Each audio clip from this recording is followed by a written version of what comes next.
Well, I'm back with another video. This is a two-parter this time, and this is part 2. A couple of weeks ago, you may or may not recall, I'd been playing with these little organic LED displays and trying to make them run and do something useful off a Digispark, which is not the greatest amount of program space on these things. My apprentice is having some fun with the outcome of this too, as you can probably hear in the background.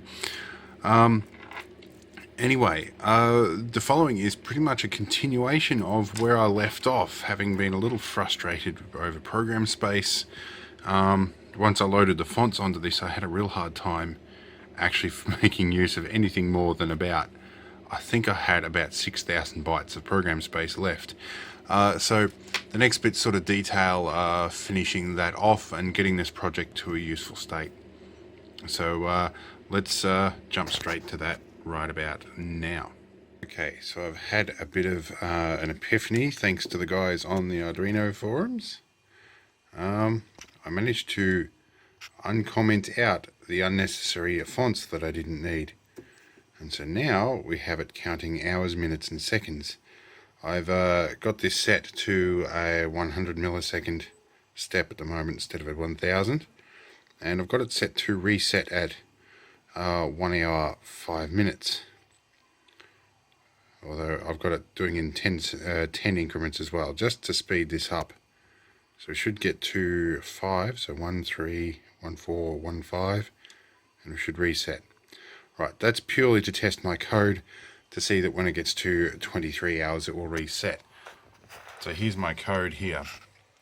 So we're coming down through this, we're printing, setting the cursor to 00, printing the hours, setting to 50 pixels along to the right, printing minutes, 100 pixels along, and then printing seconds.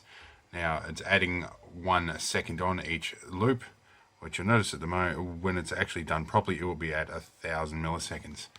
I'm not sure how accurate that's going to be. Now it means if the seconds hits 59, to reset the seconds, add a minute. And then if the minutes are at 59, to reset them to 0 and add an hour. If the hours get to 23 minutes, then check to see if the minutes are at 59, and if the seconds are at 59, reset everything. Alright, now I need to add some button controls, but for now I'm going to probably remove the pins off this one, program up this one without a pinless header, and see how flat and compact I can get this arrangement. Alright, here's my compact wiring, and I've realised that the second display I've got is a smidgen narrower. It's got a few less pixels, so I'll bring them in a little bit in the programming. But yeah, this is my nice little compact arrangement of wiring here, and we'll I think I'll probably end up powering this from battery. For the moment I have this little setup here, and I have tested it runs off 4.5 volts, alright. But I don't know how long for. I can probably go a 6 or I'll probably end up going 8 or 12 volts somehow, because this has an internal regulator, and 12 volts will give it plenty of voltage drop to deal with. So yeah, let's see how else I can assemble this. I've been working on a bit of code here, and I found that I now have room to make my pause button work. If I lift this pin out right here, should start counting, and if I put the pin in, it shouldn't advance each cycle. There we go, and it should keep going. So now I have a pause button, so I have my timer actually functioning. That's nice.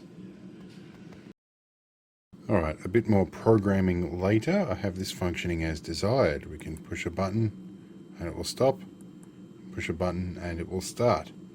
I've got it down to 100 millisecond cycles at the moment, just to speed things up for the camera.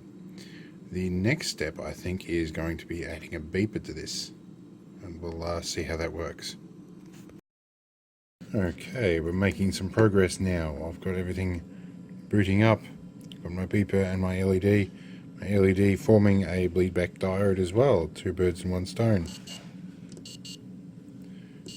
And it was beeping very loudly before. Now that I've plugged it in, it's not beeping so loudly. Problems. Well, I narrowed down my problem being my piezo beeper is a little bit sick, but we'll fix that. We'll replace it. It should come up in a minute. Every time I go to film this, it goes quiet. Let's try this again. Okay, I think we've got things fixed. If we can push this button. Right. So we've got our start, now stop. It's running really fast at the moment, but I need to check a couple of things first. So here's my monstrosity running on batteries. So I've got batteries running, I've got my LED, my beeper, and a push button. Let's get this started. So it does 2 beeps to confirm. I've got this set for 1, 2, and 3 minutes, and 10 milliseconds per cycle. So it's a really annoying beep, but 1 beep 4 seconds indicates the first cycle. The next one is coming up. 3 beeps for the next cycle, and then the third will be continuous until intervened with. So it'll just keep beeping and counting the beeps until you get to it, and if you push and hold the button, it'll pause, and you can continue the timer from there on without repeat. So this will be set for 10 minutes, 30 minutes, and 45, because that'll become a kitchen timer. But I think that's pretty much functioning, and we can stop and start at any point we wish, and it should continue to add up. Right, now to correct the timing back to 1 second and set my cycles at the right number. Okay, so here's this tangled mess of hot glue and junk that I managed to come up with. Crammed it all into a prototype box I'd used for something else, which was for a camera and a Wi-Fi selection box. Now, I didn't have a big size push button on hand, so I'm using this tactile switch through a hole. But it is actually working as designed. I'll come up with a solution for that in a minute. So that works out alright. Let's, there we go. Should keep going. I'm going to put this together, and I might just put a bit of tape and a little lump of something under there for the short term to see how well this works. Mostly I want to know how long it's going to work on a set of batteries like this. So that'll be the interesting bit.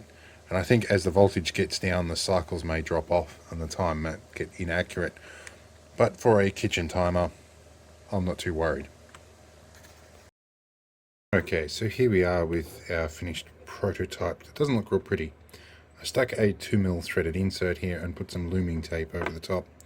Looming tape, well, it looks like insulation tape, is softer and a lot more flexible, so we can end up doing this nicely. So that's working out well.